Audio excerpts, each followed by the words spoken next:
Déjà, on me considère comme un fou, on ne me comprend pas. Je suis un éternel incompris, jusqu'à preuve de contraire aujourd'hui. J'aime être fou. J'ai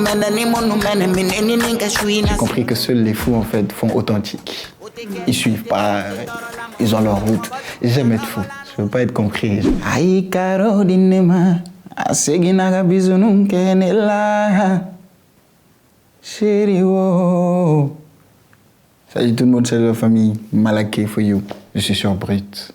Malaké, c'est un jeune artiste malien qui se distingue par son originalité et sa différence. Il ne veut pas faire comme les autres. C'est la raison pour laquelle il se surnomme l'incompris. Depuis la sortie de son titre Yako, son ascension est fulgurante.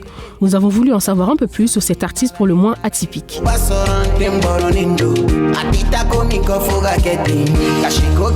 Yako, c'est un son, même aujourd'hui, quand tu l'as fait à Abidjan, les gens connaissent le son par cœur.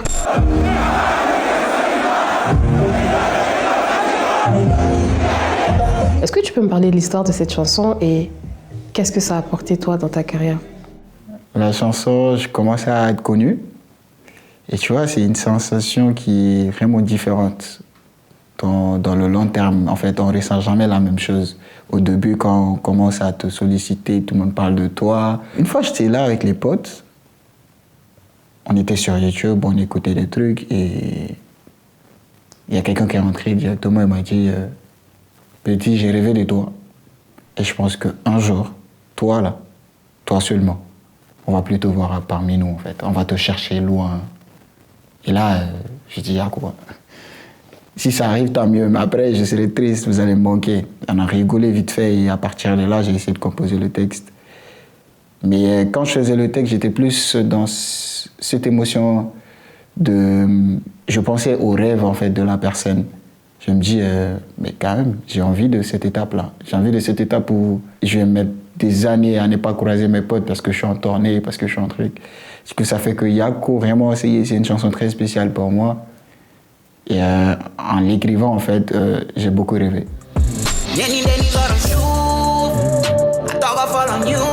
Et quand on regarde ton style aujourd'hui, on se rend compte que c'est assez polyvalent dans ta musique. Tantôt c'est un peu afrobeat, tantôt c'est plus R&B, tantôt tu rentres dans des phases un peu plus coupées, décalées.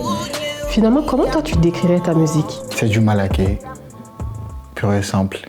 À un moment donné, on me demandait, je disais, ouais, je suis un peu de mélange de R&B, de matière. Mais en vrai, c'était pas les réponses en fait adéquates.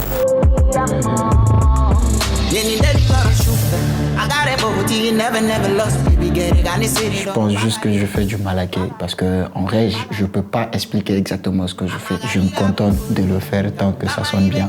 Ça fait de l'art, c'est beau. Dès qu'il y aura un nom dédié à ce que je fais un jour, mais pour l'instant, ça reste du malaké. Je suis plus dans l'émotion. Quand je suis énervé, mes textes ils sont malades en ce moment. Et ils le sont encore plus quand je tombe amoureux, par exemple. Et ça peut te trancher en même temps quand je suis dans le gourmet. Et voilà, j'utilise un peu de tout. Et je préfère plus travailler sur les émotions. À chacun son problème.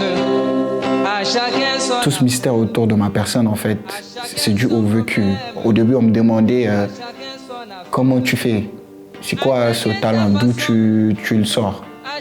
Est-ce qu'il y a quelqu'un dans la famille en fait qui chante et est-ce que chez vous il y a la musique de base? Je disais tout le temps que non, parce que je ne savais pas. Je pensais que j'étais le seul artiste.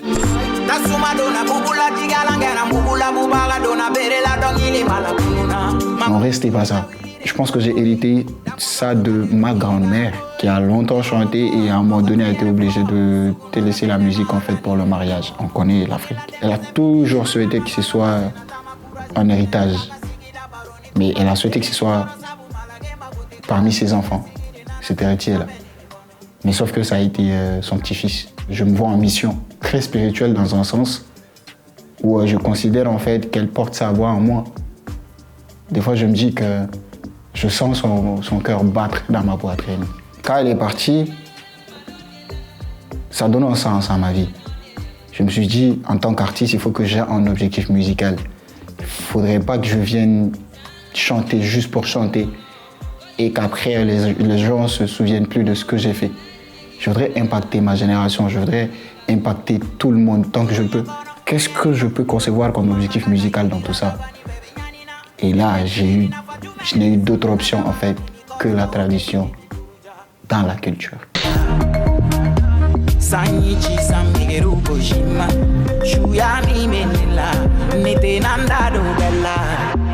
me donne envie de m'habiller comme elle, comme ça.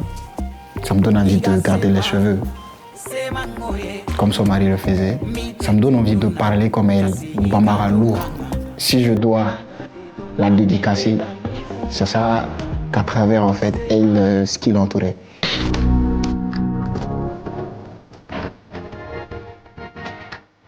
Baby Miria, en fait, c'est cette fille que je m'imagine dans ma tête. C'est mon rêve en fait de la fille que je veux, de la femme que je veux épouser, mais qui n'existe pas encore. Du coup, j'ai essayé de cerner ma pensée en images pour que les gens puissent comprendre. Dans ta musique, tu vises quoi exactement? Où est-ce que tu veux aller? Là, tout de suite, je veux l'international. Je veux pas que le public africain, en gros. Je veux l'international. Tous les peuples confondus. J'ai envie de montrer aux gens ce que j'ai dans mon pays, ce qui existe chez moi. C'est beau. C'est vraiment beau. Et si seulement ils pouvaient savourer la beauté, là, ce serait un plaisir pour moi.